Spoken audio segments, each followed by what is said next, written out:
Rock of Ages, cleft for me. You fill my heart with eternity.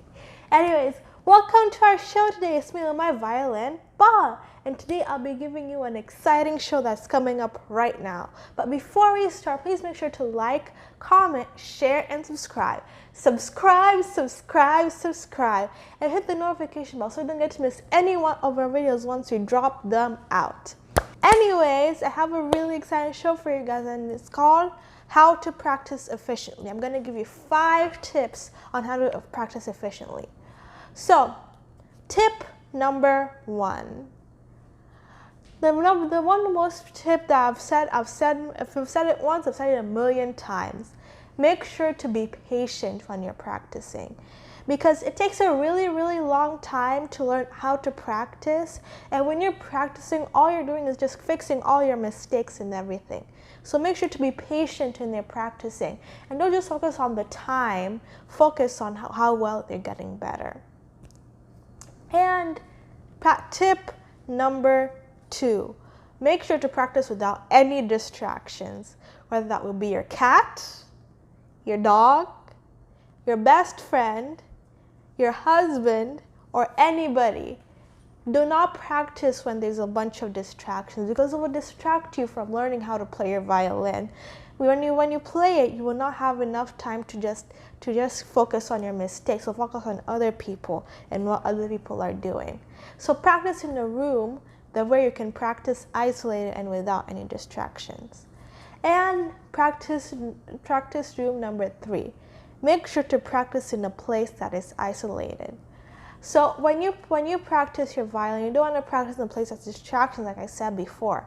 I recommend like rooms and other places where you can practice all by yourself, like in basements, attics, or other places where you can hold your stand and you can play your violin without any distractions. And tip number 4. Make sure to practice, and you also record all your practice sessions. When you play your violin, you need to make sure that you're able to play it, but also record your mistakes, because when you record things that you're doing in class, for example, and other things that you need to work on, you put them in your practice record, which I also have by myself.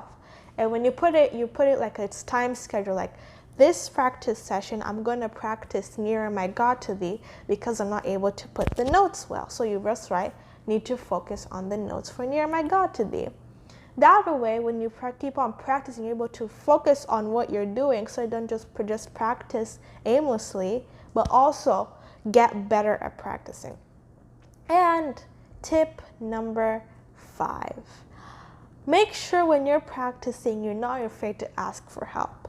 So all the time, every single time when I practice, I like to ask for help from my dad, and he helps me a lot. And actually, it's been a lot of fun doing it, because when you ask for help, it's easier to hear other people's perspectives on what they think of your playing and also get better at it. So when I practice, my dad says, hey, that tone is fast. So we keep on working together on how to improve your tone. You can also ask your conductor, your maestro, and other people who are teaching you on how to play the violin, how you're doing. That way you get you get a teacher's perspective and other people's perspective on how you're playing. And it doesn't have to be like all the other people. Like I said, my dad, he helps me a lot, and also sisters, brothers, or cousins. They can help you when you're practicing. So make sure when you're playing, you follow these 5 tips when you're practicing. That way, when you play, you will have a more effective way on how to practice. Thank you so much for listening to our show today. And before we end this show, please, I'm going to give you guys 2 seconds to subscribe. Are you ready? 1, 2. Thank you so much for listening to this show, and I hope you have a great week, and I cannot wait to see you on Wednesday.